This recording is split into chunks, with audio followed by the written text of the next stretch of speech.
Hi, I'm Eric, and I'm a social studies educator, historian, and host of this, the Everything is a Primary Source podcast. I'm also an avid collector of popular culture artifacts. I love what I find at thrift store outlets, garage sale leftovers, and what I spot just making my way around the built world. I enjoy sorting through boxes of free books and magazines, not to mention online collections like Internet Archive, and of course the Library of Congress. But you don't need to spend your time digging through bins or following online rabbit holes to get a look into the past. The movies and TV we watch, the books we read, and the games we play are all documents of the past. So is fashion, food, music, toys, even the roads we travel on and the places we live and work in. Everything is a primary source. This podcast is the result of exhibiting these kinds of artifacts in public, getting passersby to select an item they connect with, and then chatting with me to see what it says about the time, place, and people who made it. The conversation you are about to hear, therefore, is your history, my history, our history, through popular culture.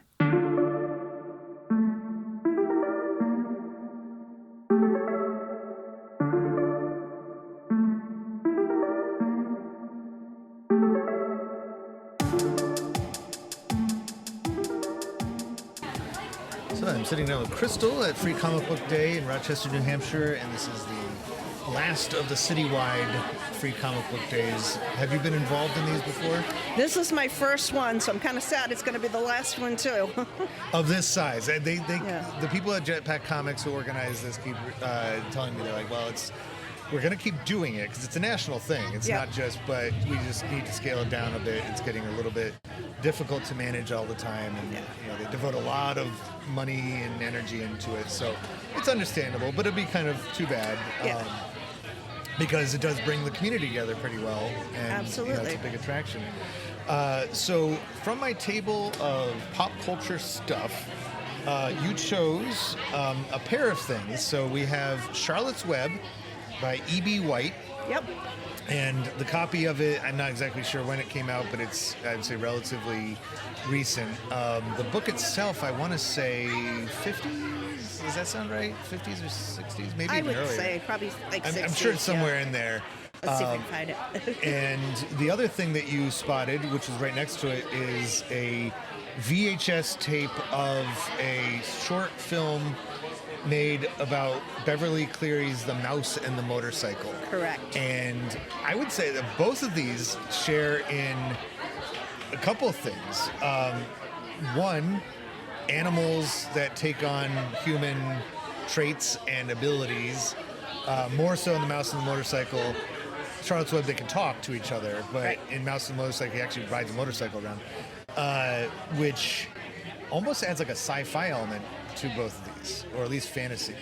But I think that actually goes right into who is the intended audience of that. Yeah. Who were these books written for? I want to say kids, and the reason I say that is because I was in second grade when both of those were read to me as a kid, and actually developed my love of reading from them because you could just almost see it, the animals talking to each other, and envision that.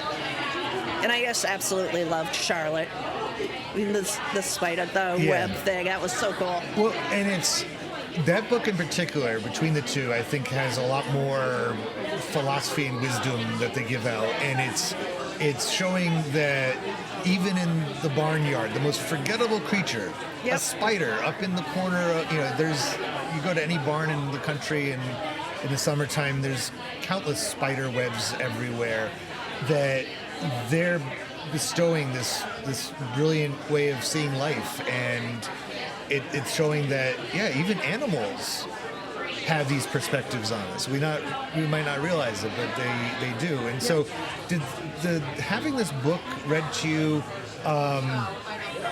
at such a young age inform the way that you see animals in your life? Or? Oh yeah.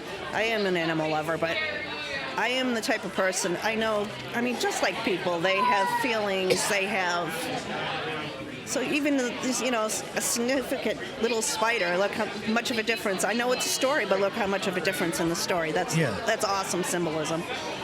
1952. I saw that. And so it's It's in that post-World War II era Yep. in which we see coming in all shapes and forms, values, ideas, mostly very American-based cultural mores and what's considered to be good, because early Cold War, post World War II, we were victorious in World War II. We're now going up against a new threat, and that is communism and Soviet Union. This, I think, is a lot less. It's a lot more toned down than some of the other Right. Cold War era, almost like propaganda type stuff. It's not propaganda. It's a children's story. But what emotions do you remember having as your teacher read Charlotte's Web to you? I remember being completely fascinated by it. I always wanted to. It sounds silly because I was so little, but I used to look in webs. What if it could happen? What if something like that could happen with animals? Why couldn't it? Right. Maybe there's a whole world around us that We're there is a unaware world that of. we're not seeing, and that plays so well into a kid's imagination. Yep. Of creating. It's almost tapping into like transcendentalism a little bit of the natural world or the animal world being able to share with us lessons that if we just pay enough attention to it, we can get something out of it. Which, Right. again, E.B. White, I think he's an old New Englander, right? He's a scholar. He's a super smart guy. He's not, he wrote Stuart Little, which I think has some similarities to the Mouse and the Motorcycle. It does, giving yeah. the smallest animal such a big Impact on world, life. right? Yep. And stuff, around them. Now, this one, which also feeds into its intended audience, is by E.B. White, author of Stuart Little. So he wrote that before, and that's part of the hand-drawn cover art. Pictures by Garth Williams. Now, Garth Williams is a well-known, and this is a Newbery Honor book, but that's for the content, not for the Caldecott goes to illustrations. So it's not every page, Yep. but enough wonderful illustrations, just pen and ink, beautiful pictures of every couple pages. When this story is being read to you, did your teacher show the pictures to you, do you recall, or did they just read from the book itself? Most likely they did, but when I read or somebody's reading to me, I have this ability to get lost in the story. So I'm already envisioning it in my head, so I probably didn't even pay attention to the pictures. I was going to say, because they're drawn in such a way that you get hints of what they're meant to look like. It's Right. not as clear-cut as, a picture book. It's not a picture book. If it was a picture book, full-color images, or at least far Right. more detailed images, where you have no choice but to picture the characters the way that the artist wants you to. Right. Here, it's, just kind of like your own imagination, and if you looked at the pictures, you're like, okay, it's a slight Right. kind of hint at what you should be thinking, but it's not. I can still see in my head the rat. I don't remember what his name was. Templeton, yeah. Templeton, yes. I can still see him with that rotten egg in my head. Yep, and scurrying away with it. And, Yep. and when have you seen any of the movie versions of this? Because in the 60s they made an animated one, and then in the early 2000s they had a believe live I action. saw one of the Charlotte Webbs. It was the newer of the two. Still, it did not go with what my head had. Did that bother you at all? Did you? No. Okay, so you weren't like, "Argh," like. I wasn't frustrated, no. I prefer the book because Yeah. no matter what I read, I can get lost. And I think that's that right there, especially for the audience it's made for, young kids, Yep. when they're still, it's usually like second, third grade that they get introduced to the story. Yep. Because it's a great transition from picture book to chapter books, Yeah. that it gives them that ability to be like, you still have an imagination. You still have that ability to conjure up your own images, but you're also listening to a deeper story than just see Jane run, you Yep. know? run, Jane, run. You know, that it's like that. There's more to it than that. It's a deeper undertone. Now, moving over to Beverly Cleary and the Mouse and the Motorcycle, I brought in the VHS of it, but she had probably an even larger list of young kids' stories than E.B. White Right. has under his belt. Were you introduced to her stories in a similar way? Yeah. I think it was the same teacher, too. I really do. I wish I remember her name because it was amazing. I don't know what clicked, but I've always been a strong reader ever since. Mm-hmm. Just something about those two stories. Now, Beverly Cleary's stories, she's the Ramona. Oh, yes, I've read most of those. Henry Huggins, and this one kind of stands out from those because it deals with something pretty fantastic, which is a mouse that can learn to drive a motorcycle around, which most of her books are just kind of like slice of life. Here's this, energetic kid Ramona and her sister Beezus, and they just kind of go through, everyday suburban middle class, existence. It's really not anything wild and crazy like this. The cover art, I feel like Charlotte's Web has always stayed pretty much the same. Yep. Because it has those illustrations. The Ramona books and the Mouse and the Motorcycle also have similar illustrations within the books as well. We were just reading to my son Tales of a Fourth Grade Nothing, which is the Judy Blume Fudge series, Super Fudge and all those.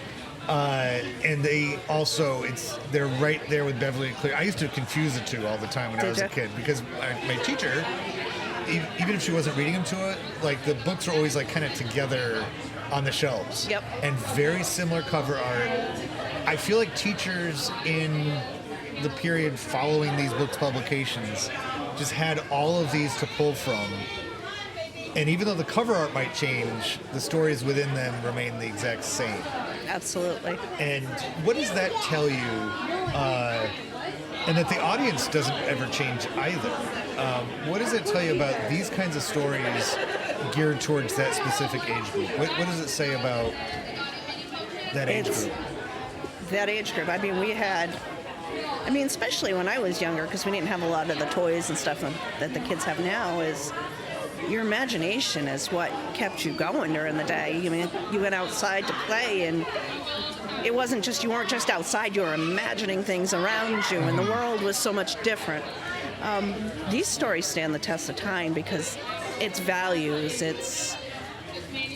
and just the way they're written. The imagination that springs forth. They're still innocent at that age, and they can still visualize all that stuff. Did you make your own stories at that age or beyond? I actually did. I was a little creepy. We had a little cemetery in the middle of the woods because I lived in the middle of nowhere. And I used to go in there and I'd write down the names on the stones. And then I would create stories about these kids. I was probably about 10 years old. That's not creepy. That's brilliant, actually. It's like it was a lot of fun. Do you feel that having these stories read to you or reading them yourself may have planted the seed for that kind of... It's a possibility. I was always out in the woods. I was always outside.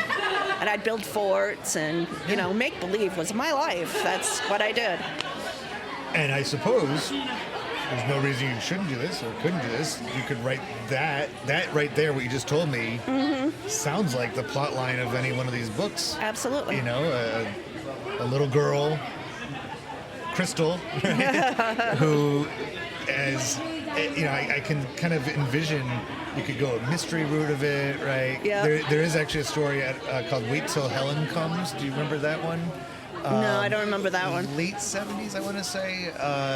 And it was, I think, geared towards slightly older, maybe like 4th to 6th grade reading level. My wife is a school librarian, and that's like one of her favorite books is Wait Till Helen Comes. Yeah. And it deals with a mystery of a ghost girl that keeps showing up and saying things like, wait till Helen comes, and then she is investigating a cemetery that, is, and doing similar to what you're kind of like imagining, who's this grave marker to, and things like that. So it's like all these stories, a spider in a barnyard, the mouse that scurries into its hole, before you can. Yeah. They inspire with the right imagination. Yep. And so we need to keep that going. We absolutely do. You're absolutely right. We didn't have, when I was a kid, we had video games.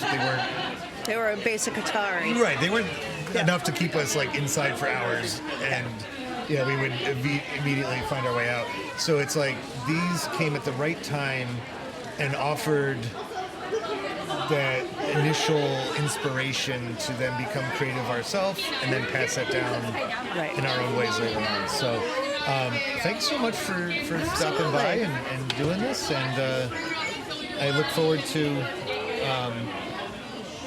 to working with you again in the future. All right, sounds good. Thank you so much.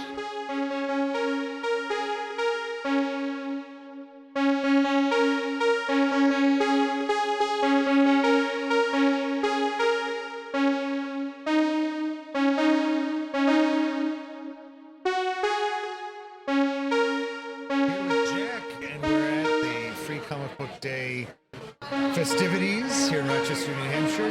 Do you like to come to this every year? Or? This is my first year, but I intend to come back every year forward. Well, unfortunately, I hate to be the bearer of bad news, but this is the last time it's going to be on this scale. So Rochester, New Hampshire has been benefiting for well over 10 years now from Jetpack Comics doing a citywide event, but they announced earlier this year, they said 2024 will be our last time that we do it this big. I guess it's just getting a little bit too hectic for them to keep up with. So, fair, there is a lot of people. Yeah, it's a big undertaking on their part. But if they're still doing some sort of celebration, I'll come back. They do a great job of just their store alone is enough to. Yeah, they're awesome down there. To enjoy. So you selected from my table. This will be the second time today we're talking about Charlotte's Web. Yes. The story Charlotte's Web by E.B. White came out, published 1952. And the question I selected to go along with it is where was it made, and or what locations are associated with it? And E.B. White, to my knowledge, is he passed away, but he's fairly local. So we're here in New England, and it was...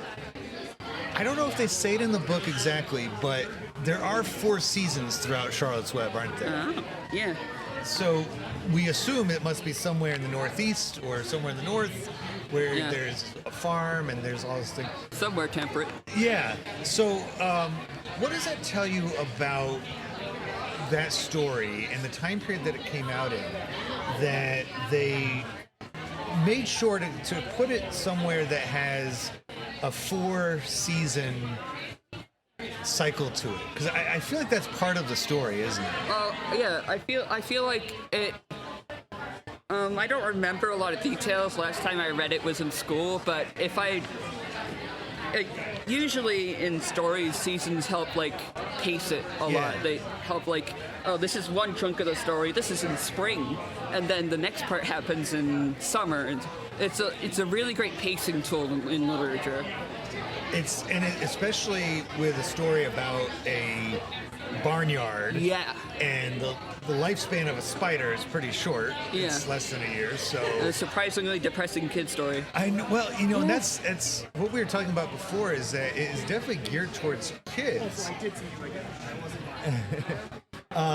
It is definitely geared towards children, but it doesn't have, it has its goofiness to it. It has definitely kids' scenes in it, but it's still kind of a serious subject. It's a kind of book that everyone can enjoy. Right, and I think it stays with people, and obviously stayed with you. That's why you picked it up right away. The climax of the story is when they end up at the fair. And, Wilbur is not selected because he's a tremendous sized pig, but because he has this spider along with him that makes him into this publicity thing where everybody wants to see this amazing pig that has a spider that writes out words in it throughout it. And my understanding is that the Freiburg Fair which is up in Maine, is understood to be that's what the fair in the book is the Freiberg. They don't call it that, but It's implied. yeah. So have you gone? Because right here in Rochester, there's the Rochester Fair. Have you ever been to those fairs, Earl? I remember vaguely going to the Rochester Fair when I was like younger. Yeah. And I haven't been to like any fair in Maine. I mean, I was at the Ren Fair once, but that was like not the same thing. Right, but in a way it is, because I mean the concept of a fair, Yeah. even an agricultural fair, does date back pretty well into medieval Europe, right? Yeah, Where it makes sense. people would bring in whatever, kind of what we're doing right now. Yeah, like big old plaza to look at a bunch of different stuff from all sorts of different people. Yeah, and when people get tired of that, go and play a game or have some kind of, refreshment going on. So, what the fair that's in Charlotte's Web is actually an extension not just of like 19th century America, it's like 12th century Europe, if you want to date it all the way back. It's a whole series of history.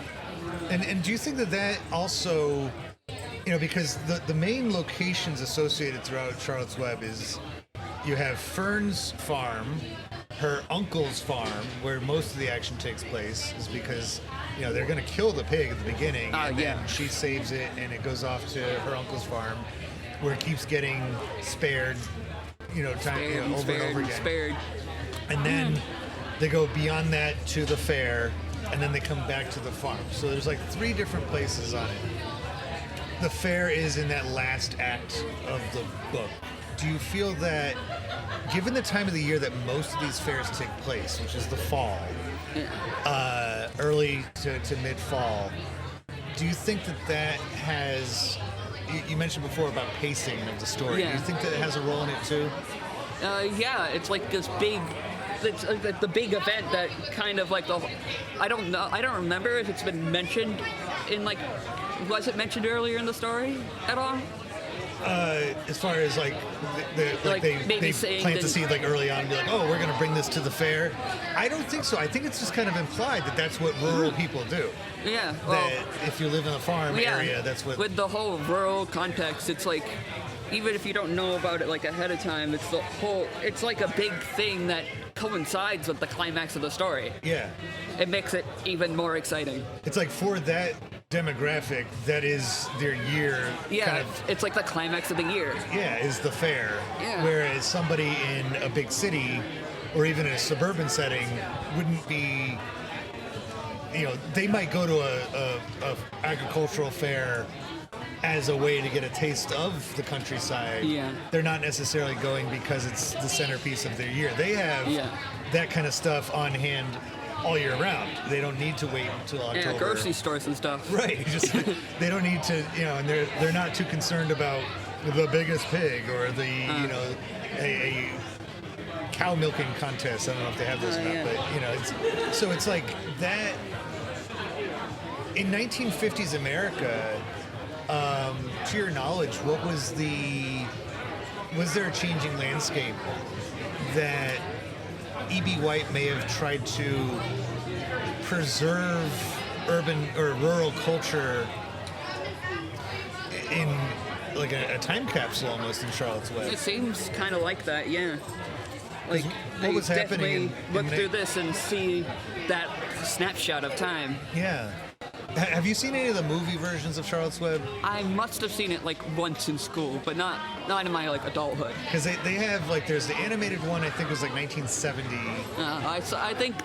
And then there was one with Dakota Fanning as Fern that came out probably 2006. Is that the live action one? Yeah. Yeah, I've definitely seen that. I just don't remember much. Because that one seems to be hard to place as far as what time period it's meant to be. Yeah. Because it's kind of like a mix of all sorts of different stuff. Yeah, it kind of reminds me of like the 1989 Batman, where it's like some of the cars look like they're from the 40s, but then their language and their fashion is from modern day. It's like when you see some sort of sci-fi and then they have old muskets. Right. Almost like a steampunk kind of thing. Yeah. Imagine steampunk Charlotte's Web. That'd be fun, right? Yeah. Like a top hat and Pig wearing goggles. Right. we may be onto something. We should do that. Yeah. So I think that the reason they went with that motif in 2000, whatever year it was that it came out, was to preserve in place that, because if you go to the agricultural fairs now, Yeah. I mean, it is, a little bit different from the rest of society, but you can see people listening to music. It's They definitely have like phones, more of outside society is seeped in. Definitely. Yeah, that's a good way of putting it. Does that over time. It's like a bleeding Sharpie. Yeah. I think that's going to be the title of this episode, is The Bleeding Sharpie.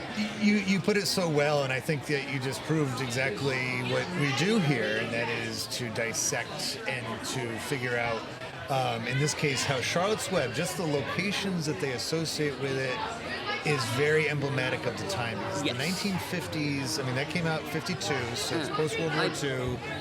Growth of the suburbs. And I feel like the live action not only it takes a bit from the older setting, but it also still finds ways to connect to the audience that was nowadays around then.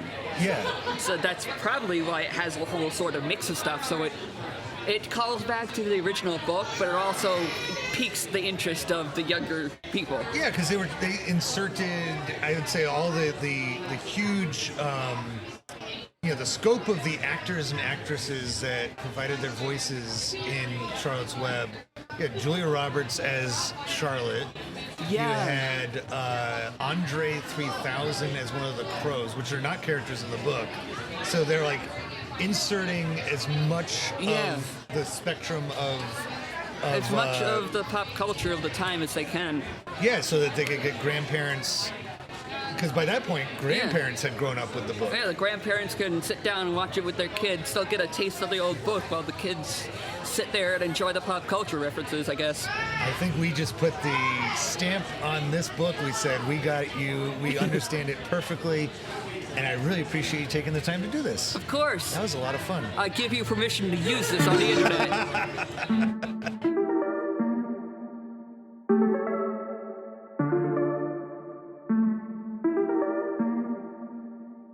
Popular culture, by definition, connects and unites us, and proves that people of different backgrounds, in fact, have a lot in common with one another. I hope you enjoyed this conversation, at least in part, for that reason. If it connects with you and you'd like to add to it, or any of the podcast episodes, just visit everything-history.com and search for the Everything is a Primary Source project, which can be found in the classroom section of the website. We'd love to hear what you have to say. Be sure to rate and share this podcast wherever you are listening to it now, and follow Everything as a Primary Source on social media, including YouTube and especially Instagram. Thank you for listening to the EPS podcast, where everything is a primary source.